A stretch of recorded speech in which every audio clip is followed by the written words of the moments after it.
અહીં અમારી પાસે મેગ્નેટિક પોલિશર છે। ચાલો હું તમને પોલિશરના મુખ્ય સાધનો બતાવું। આ પ્લાસ્ટિકનું વાસણ, 3 લિટર પાણી અને ચુંબકીય પિન છે। ચુંબકીય પિન કેવી દેખાય છે તેના પર એક નજર નાખો। સામાન્ય પ્રક્રિયામાં મેગ્નેટિક પિનને ચુંબકીય પ્રવાહી સાથે 3 લિટર પાણીમાં ડુબાડવામાં આવે છે।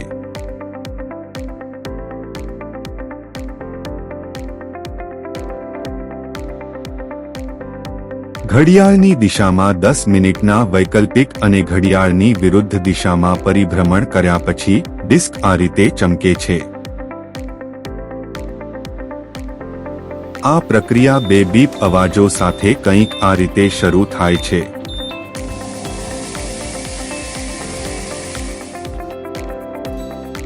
હવે સરખામણી માટે આ આપેલ ચુંબકીય ભાગ પર એક નજર નાખો અને પોલિશ પહેલાના ભાગ પર શાઇન્સની તુલના કરો અને તે કેટલું સારું બન્યું।